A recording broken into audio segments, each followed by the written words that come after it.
ಆದ್ರೆ ಯಾರು ಹಿಂದೂ ಮುಸ್ಲಿಂ ಅಂತ ಹೇಳಿ ವಿನಾಕಾರಣ ಒಂದು ಹುಟ್ಟು ಹಾಕ್ತಾ ಇದಾರಲ್ಲ ಅವರಿಗೆ ಅವ್ರು ಮಾಡೇನೇ ಇಲ್ಲ ಅಂತ ಹೇಳಿದ್ರೆ ಇದೆಲ್ಲ ಯಾಕೆ ಮಾಡ್ಬೇಕು? ಆ ನಂತರ ಸಂತೋಷ್ ರಾವ್ ದೊಡ್ಡವನೇನ?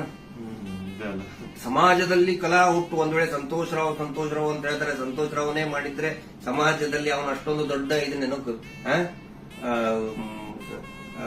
ಪೂರ್ತಿಯಾಗಿ ಒಂದಿಷ್ಟು ಜನ ಕರೆಸಿ ಏನೇನೋ ಮಾಡಿಸಿ ಟ್ರೋಲ್ ಮಾಡಿಸುವಂತ ದೊಡ್ಡವನ. ಇದನ್ನ ಜನರು ಅರ್ಥ ಮಾಡ್ಕೋಬೇಕು. ನಾನು ಪ್ರತಿಯೊಬ್ಬ ಜನಸಾಮಾನ್ಯರಿಗೂ ವಿನಂತಿ ಮಾಡ್ಕೊಳ್ತಾ ಇದ್ದೇನೆ, ಸೌಜನ್ಯಾಳನ್ನ ನಿಮ್ಮ ಮನೆ ಮಗಳಂತ ತಿಳ್ಕೊಳ್ಳಿ.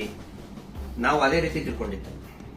ಆ ನಂತರ ನಮ್ಮ ಅಕ್ಕನೋ ತಂಗಿನೋ ಏನಾದ್ರೂ ನೀವು ತಿಳ್ಕೊಳ್ಳಿ. ಸೌಜನ್ಯಾಳಂತೆ ಅನೇಕ ಹೆಣ್ಮಕ್ಳು ಅಲ್ಲಿ ಜೀವ ತೆತ್ತಿದ್ದಾರೆ, ಅತ್ಯಾಚಾರದಿಂದ ಕೊಲೆಯಾಗಿದ್ದಾರೆ. ಆ ನಂತರ ಇವತ್ತಿಗೂ ಕೂಡ ನಮ್ಮ ದೇಶದಲ್ಲಿ ಪ್ರತಿ 27 ನಿಮಿಷಕ್ಕೆ ಒಂದು ಅತ್ಯಾಚಾರ ಆಗ್ತಾ ಇದೆ. ಆ ಒಂದು ಲಿಸ್ಟ್ ಅಲ್ಲಿ ನಮ್ಮ ಮನೆ ಹೆಣ್ಮಕ್ಳು ಆ 27